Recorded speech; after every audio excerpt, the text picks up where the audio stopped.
final episode. I want more. All right, guys. Welcome to the final episode of our Prehistoric Planet breakdown series.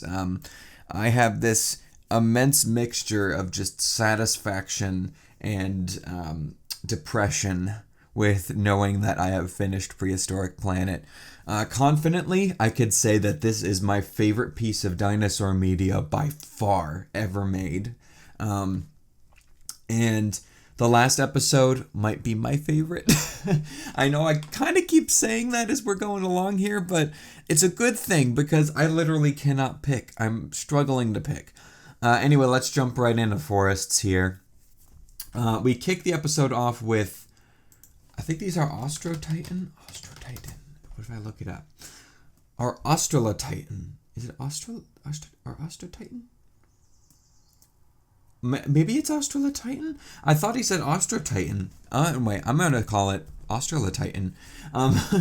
But we get these no, because this took place in South America, right? So he said Austrotitan. All right, whatever. So we get this scene with the sauropods knocking trees over to eat their leaves. This scene was okay. The CG wasn't the best in this sequence, if I'm honest.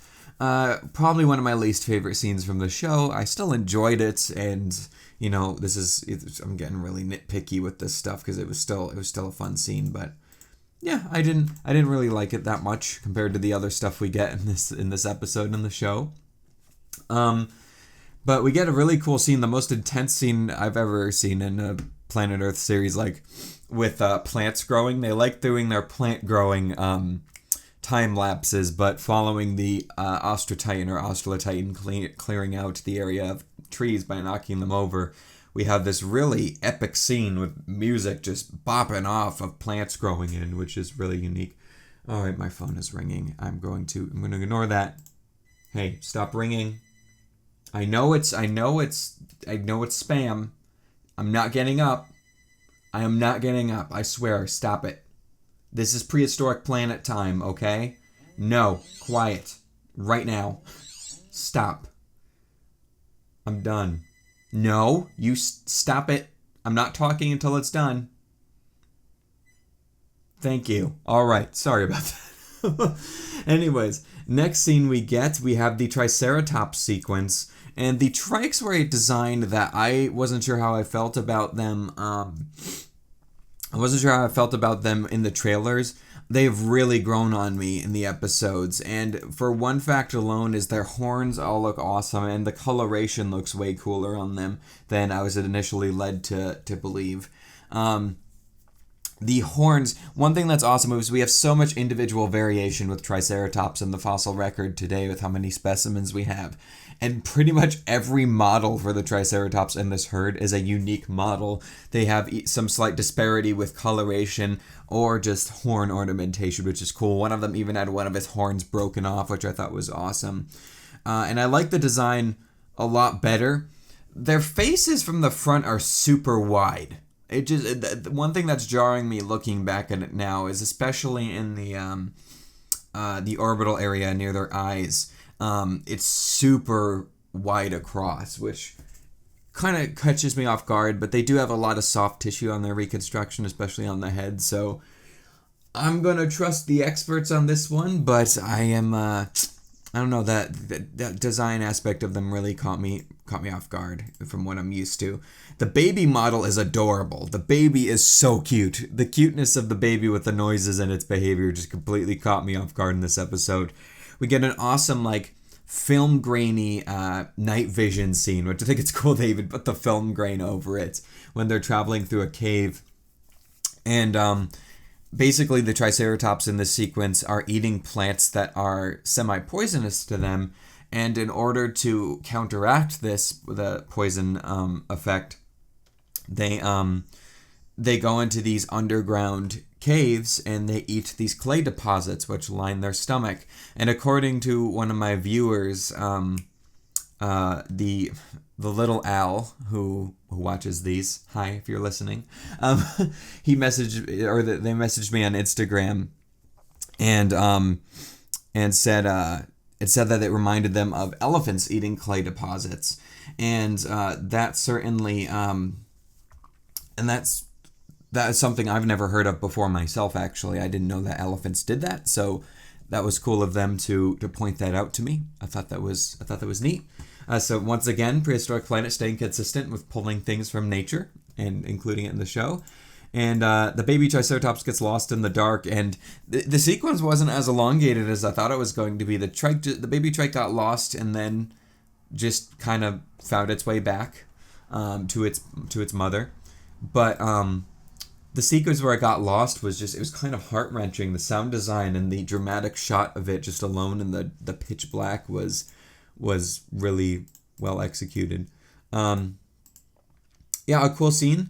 And then we move over to Patagonia, and we get Carnotaurus! Woohoo! Yeah, alright. The only abelisaur in the show, which my friend Aiden had a good point, is in the late Cretaceous, the northern hemisphere was like ruled by the tyrannosaurs, but the southern hemisphere was completely ruled by abelisaurs, and I feel like in retrospect, the show didn't do a great job of representing just how many abelisaurs there were across the planet, especially with the Coasts episode having such a great opportunity to at least have a cameo from Majungasaurus in the Mashikasaurus scene. But regardless, nitpicking here, at least in my regard, the Carnotaurus design looks great. We get an overhead shot showing off its massive cauda muscles. And of course, one of the only true inaccuracies with this show, which they already were very tame with the design, I must say, was the fact that we do know what Carnotaurus's integument was like, and it didn't have those large osteoderms. It had more of a scaly pattern across its body. And my friend Destin, who we had on for the episode, just chatting about the trailer for this show and everything, was saying that even though they technically got it wrong, they were already pretty tame with the osteoderm skin pattern on this one. So, he thinks that it's fine, and it's nothing that's distracting for me as well. And just knowing that they tried to fix it before the episode was released is enough for me to know that they really cared about it. And the paper also came out like so far into production that there's no way that they would have been able to fix this. But it's cool that they even tried to begin with. The design looks great though. One thing I know, it was kind of wishful thinking, knowing the context of the scene already based on the trailers, but my friends and I were really hoping to see a Carnotaurus hunting scene, knowing the ecological niche that they filled, that they were super fast, and their caudafemoralis muscles were huge, as you could see in the scenes. Like the tail is just bulging at the base, going straight into the legs. They had such powerful leg muscles. These things were sprinters, and they ate like smaller, faster animals. And it would have been cool to see a scene with that, because I know that was one of my biggest wishes for this show, especially knowing that Carnotaurus was included. Because I remember like about a year or two ago when I was talking to my friends and we were pitching an idea of a planet Earth with dinosaurs, I was like, dudes, imagine if we get like a panned out slow-mo shot of a Carnotaurus hunting like a small prehistoric like Cretaceous rodent or something. I'm like, oh my gosh, that would just be so planet Earth, and that would be so cool. We didn't get that. We did get slow-mo hunting shot in this episode, though, which is one of my favorite scenes in the show, which we'll get to in a moment. But this scene was so much better than I expected it to be. One thing that made me completely nerd out is how the Carnotaurus straight up did a cassowary bellow, where it just kind of crouched, tucked its head down, and really had this resonating noise from its chest that carried across the forest to attract a female to the mating grounds, to its mating site.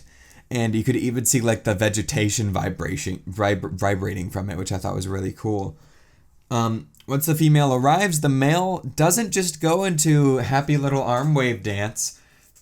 He full on goes bird of paradise, and I love that they just went all in and totally embraced this. Not only did he cleared an area, which some birds of paradise do, they clear it like a stage for their dance, But he just went all in. He had little tip-tap dances with his feet. He spun around. Not only did he flash the bright blue color on the underside of his arms, but he was wiggling his arms like his life depended on it. And it was hilarious and just so amazingly executed. And once again, it's based on a behavior we know today. So even though it was hilarious and lots of people, including myself, we get immense entertainment out of Birds of Paradise just going for it with their mating displays. And I think it's cool that they just applied this to Carnotaurus, especially with the thought that their arms would have been used as a display structure, which I think is really great. So that scene was great, and the female ends up rejecting him, but he gets determined and he ends up going back to clean up his area a little bit more, which I thought was cool. Next up, we have one of my favorite scenes in the entire show. Oh my gosh. I can't say it's my favorite because there are so many others that are just so close to it in previous episodes. But this scene is just amazingly shot and the visual effects look stunning. We have Karitha Raptor here, which their designs are gorgeous. The blue color is absolutely beautiful on them. And the close-ups on their face, the CG is just so incredible looking. I love the feathers in their design.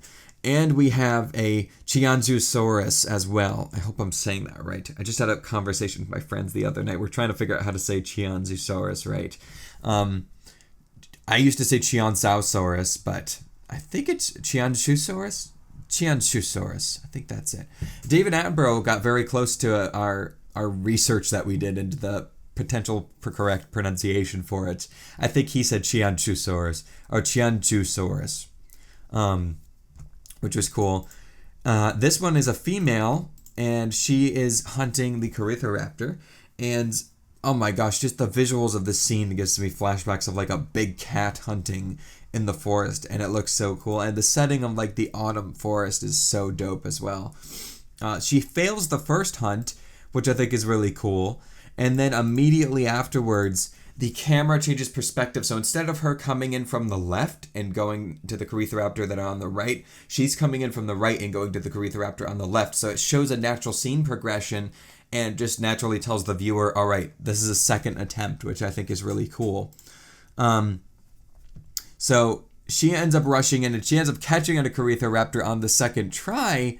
But what's cool about this scene is most dinosaur media and dinosaur documentaries portray like theropod hunts as like, oh, they run in and they pin the thing down and they are just, they've completely and utterly decimated this thing. But what I love about this is she completely throws her weight at the Karitha Raptor and ends up tumbling over herself, but she keeps her jaws locked around that thing's neck and kills it in the process. I just thought that was so cool. And not only that, but we get an off-screen kill, which it was an ongoing joke with my friends and I through the whole series, is it's like, are we going to get an off-screen kill with the dinosaurs? Because that would be so Planet Earth if we did. And sure enough, we did with dinosaur versus dinosaur here finally, which I think is really cool, is she tumbles behind a tree and then rolls around to the other side with it and then ends up picking it up in her jaws and carrying it away. One thing as I'm looking at the scene that I think might have been cool is we don't really see any feathers that are going anywhere because from the impact. Oh, there goes my computer again. Stop it. Thank you. I didn't have to hit you that time. You were buzzing and it was annoying. We don't see any feathers sort of flying anywhere from the Karitha Raptor from the impact. I feel like there would have at least been a few feathers that would have fallen out based on when you see bird-on-bird hunts today, for example. And this one was a pretty clean scene, but regardless of that, the CG on the Chianzau and the Karitha Raptors were on point, and just the interaction with the forest floor and the leaves, just like the Antarctopelta from the last episode, were stunning. And this scene, honestly, might be making Chianzusaurus my favorite Tyrannosaur. I'm not gonna lie, it looks so cool, and this sequence was just gorgeous. Anyway, we move on to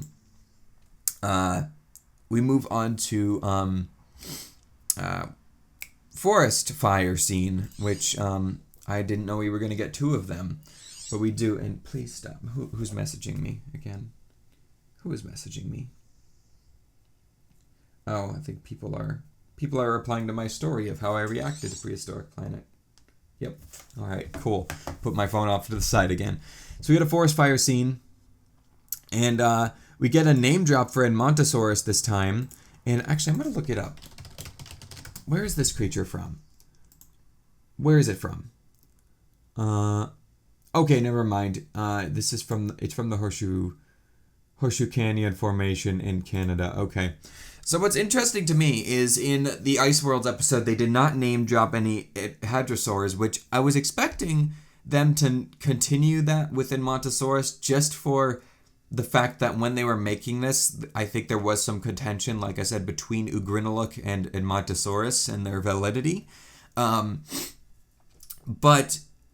in this episode, they contradict that mentality by name-dropping Edmontosaurus, especially since this does take place in Canada once again. In Horseshoe Canyon. Oh my gosh. Shut up, phone. I swear. No. You know what? No. I'm not having this. I'm going in. I'm stopping the ringer right now. No. Yeah. That's what you get. It says spam risk on the thing, on the caller ID, and that's it. I'm leaving that in. This is a podcast, but that needs to stop. All right. So this is Horseshoe Canyon Formation in Canada, I believe, due to one species that's included in the second that I just looked up briefly. But we get a name drop for Edmontosaurus, which is interesting because I thought they were avoiding that because of the contention between Ugrinoluk and Edmontosaurus. But yeah, okay. I guess they could have name dropped it in Ice Worlds as well, but they decided not to. Either way, it doesn't bother me too much because me, with how much I know about dinosaurs, I could look at it and just be like, oh, that's an Edmontosaurus. And my PC was buzzing again. Stop it. Thank you. This episode is chaos, guys. I'm sorry. So then we get a really surprising cameo. Some beetles emerge from the charred forest, and it's eaten by a dromaeosaur. And the dromaeosaur, I noticed, had a really wide, tall head. I'm like, the head looks like a Utahraptor, but it's not going to be a Utahraptor. This is the late Cretaceous. What is this thing? Turns out it's an Atrociraptor. And we all just totally cheered when this popped up. And you know me, I'm a Jurassic Park fan. I'm very forgiving of out of all of my friends, I'm the most forgiving of the crazy, genetically modified mutant dinosaur designs for the show. But recently, especially with Dominion, the show is just embracing all of their designs as just this is dinosaur, you save the dinosaurs, and especially in a recent interview that Colin Trevorrow even came out and said, oh, all of these companies are creating the dinosaurs to be as scientifically accurate as possible. We've entered a new era for Jurassic Park. And I'm like, hey, I thought some of your designs looked cool, like the Pyroraptor and stuff in the CG for the movie. Not the puppet in the CG, but I thought they looked cool for Jurassic designs. But the fact that you're coming out and saying that they're scientifically accurate and stuff, and another thing too with the Cretaceous prologue you made, you're saying how proud you are of that for being scientifically accurate and everything in interviews, and you're basically just gluing feathers to some very typical Jurassic Park, Jurassic World designs, some of which are way more ugly and gnarly than stuff we've gotten in the past that would be more acceptable.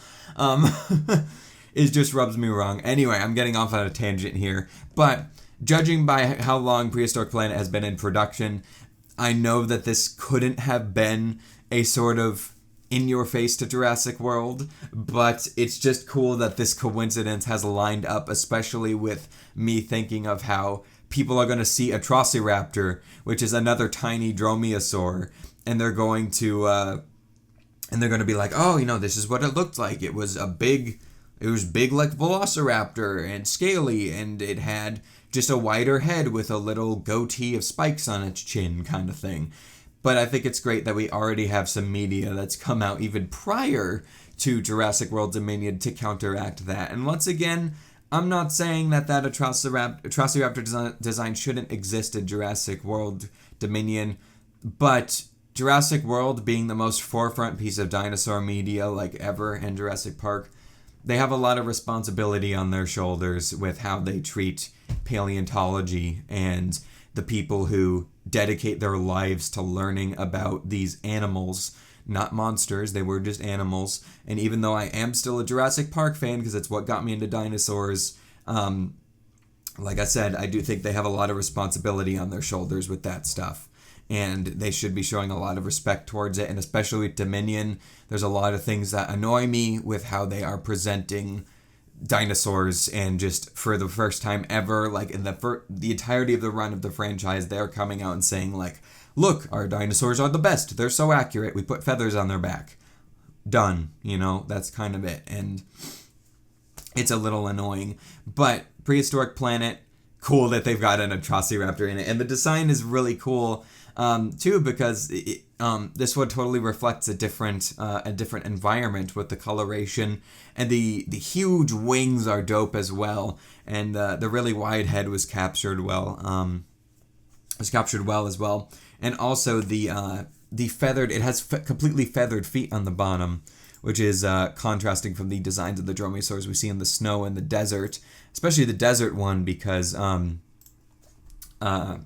they need their feet exposed for cooling, like we saw with the Mononychus and stuff, and the Velociraptor. So I thought that was neat. Anyway, so that's a Atrociraptor, and then we get a cameo of an Ankylosaur. So they just call it an Ankylosaur. And I have a feeling that this is going to be a similar case based on research, because we are wondering why they didn't name drop it, as we thought maybe it was a Euoplocephalus initially, but when we looked it up, it turns out that Anodontosaurus, which is from the same formation, has a very similar looking tail club. Like, this thing had a really whack tail club with like spiky barbs on the side, like keratinous extensions on the club, which looked really dope.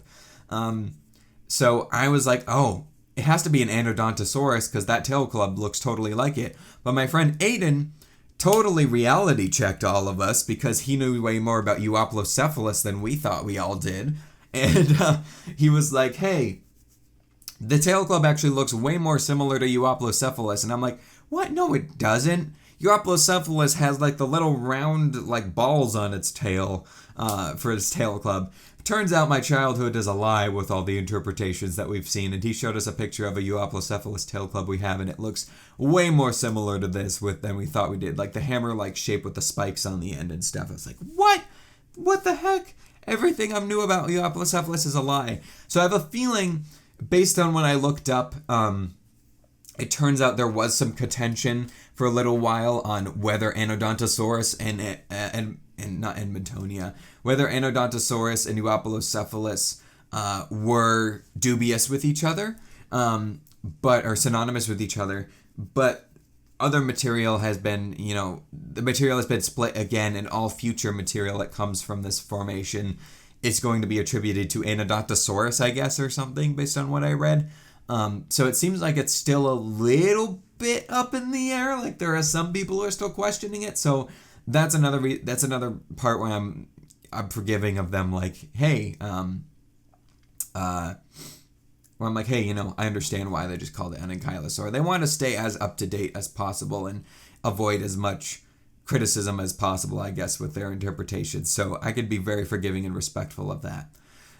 Anyway, I forgot to mention the Atrociraptor uses the smoke as an antiparasitic, which I thought was really cool. And the Ankylosaur eats the charcoal, which for digestive purposes, which, if I'm remembering correctly, which I don't remember because I was distracted by its tail club. I don't think I heard... Oh, hi, bird outside my window. What are you doing?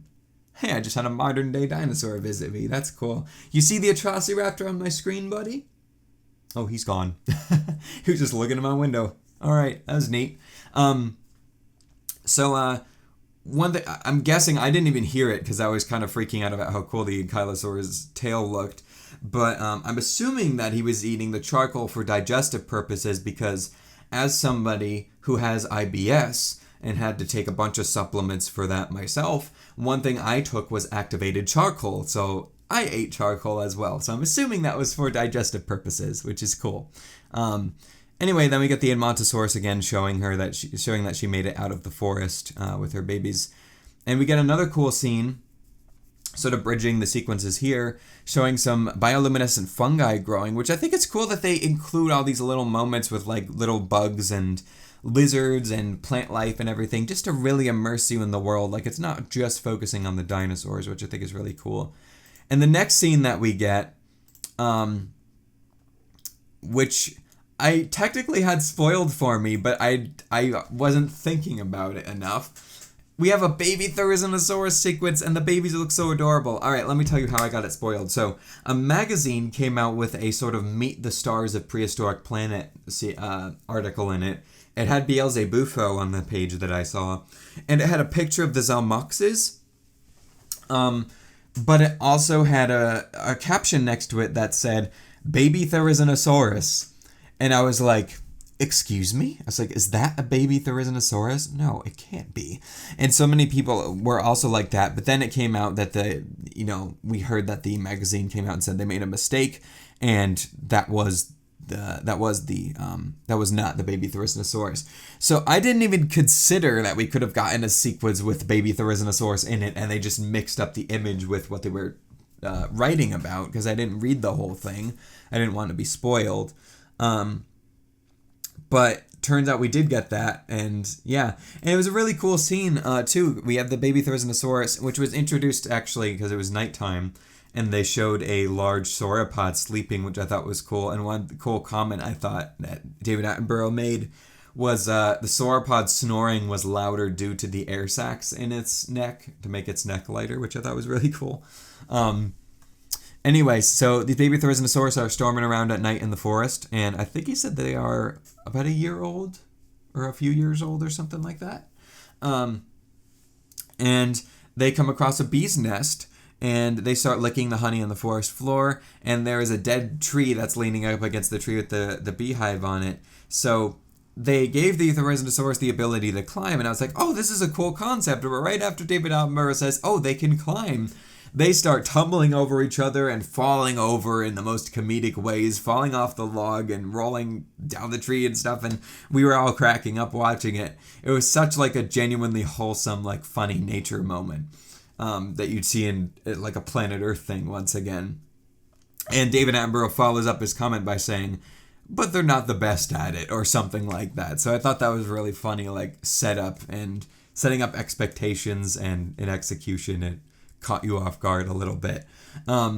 Anyways, they make it up to the bee's nest and get swarmed by the bees and end up falling off the log again, because they're not quite as resistant to the bees as an adult would be. And then we hear these thundering footsteps to get this awesome panning shot through the trees, just focused on the claws of an adult Thorizonosaurus walking its way to the nest. And of course, the adult, with its thick feathers and hide, is totally unaffected by the bee stings. And it goes in to bite the nest, gets stung a little bit, and it's like, I'm not having this, and totally just slaps the beehive with its claws, which I think was awesome. We got to see its claws being used for something other than fighting. And it slaps the nest down and eats a little bit of the honeycomb and walks away, and then the babies move in and eat the honeycomb. And I thought that was really cool that we got to just see. I felt so satisfied, even though it was such a short scene, seeing an adult Thorizonosaurus in a show like this. That was one of my favorite sequences in the show as well. It was really, really well executed, really cool. And then I think, the final scene we have is on Hattig Island with Zalmoxes, my beloved. If you made it this far into the episode, leave a comment down below saying Zalmoxes, my beloved. I know we've already said that code word for another podcast series, but you won't be expecting it a second time. So if you're listening and you're paying attention, type that down below. I love the design of the Zalmoxes, and I was wondering what was, I know they were adorable, and they are babies. We were right, they are babies.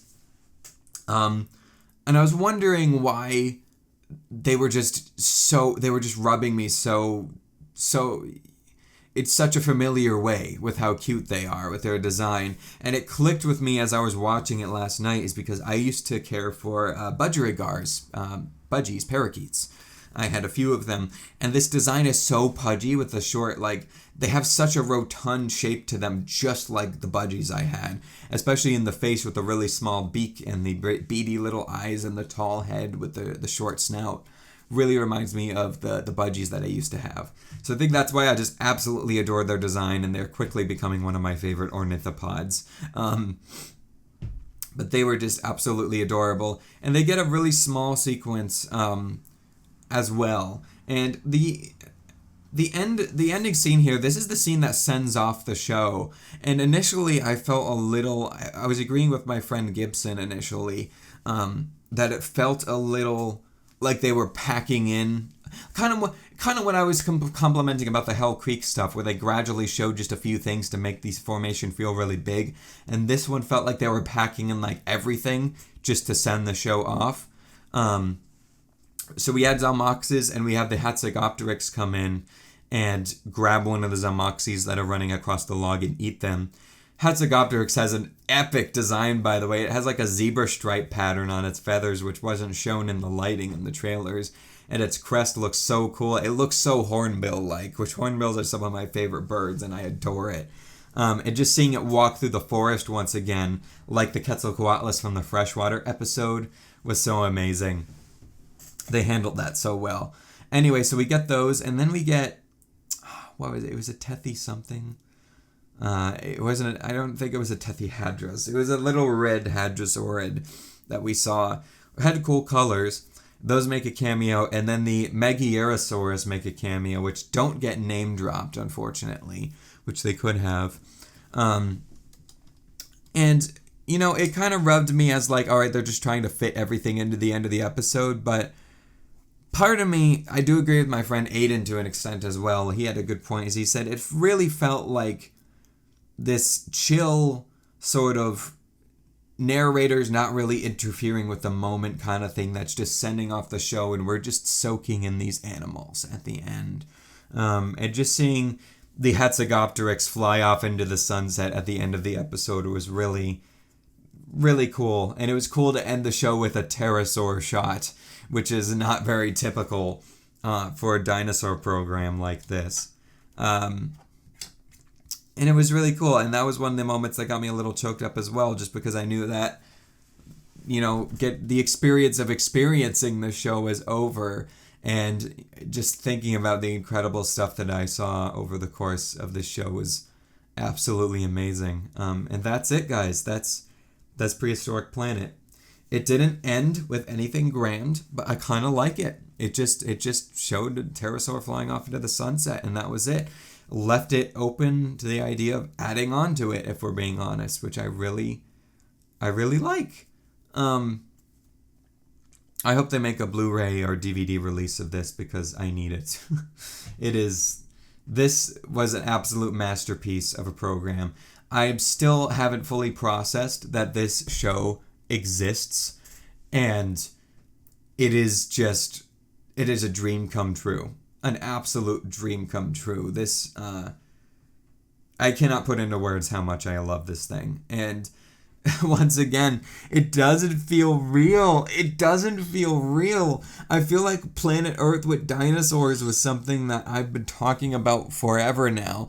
And I'm like, yeah, that's something, you know, if we want it to be done right with good CGI and good presentation and good scientific research and everything, it's going to take a while, man. We're still in like the Jurassic Park era of stuff for media with this much production quality and, well, not quality, let me say, production cost put into it.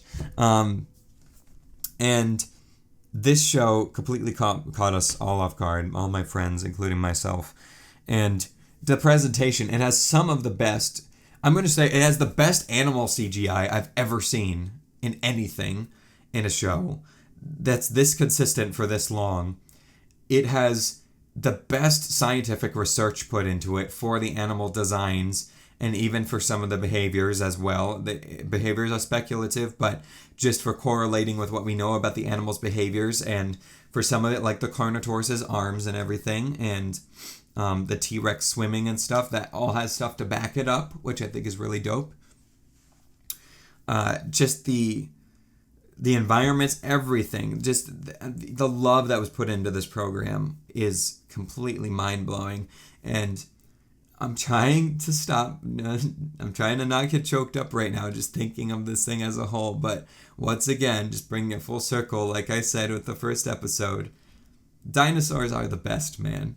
And it is just... it is the best feeling in the world when somebody cares this much about something that you're this passionate about. And I have to just send... I know that they're probably not going to hear this ever, but I have to send the biggest, most sincere thank you to the people who were involved with this project, because they have increased my love for dinosaurs tenfold, which I didn't think which was even possible. Dinosaurs being like my absolute favorite thing that has ever graced nature in this Earth's history. And I didn't think that seeing something like this would increase my love for them even more. And it was just it was a beautiful experience. Anyways, I'm going to be doing a live stream. I'm hopefully going to be getting some guests on. I want to get my friends on that I watch the show with and sit down and sort of do a ranking of the episodes and get all of our thoughts just, mixed together for a little fun time there. So I don't want to talk about the entire show as a whole and start comparing things here. I'll save it for that. But thank you all so much for listening to this series. If you have, you all are awesome. And we'll get back to some regular videos now that this is done. But I hope you enjoyed me just sort of keeping up with all of the episodes for the runtime of the show here. Thank you all for listening. And thank you for watching my stuff. And moving forward, just know that I love dinosaurs already, but I love them even more after this show. Thank you, BBC, for my favorite piece of dinosaur media, and I'll catch you all in my next video. So take care, and bye-bye.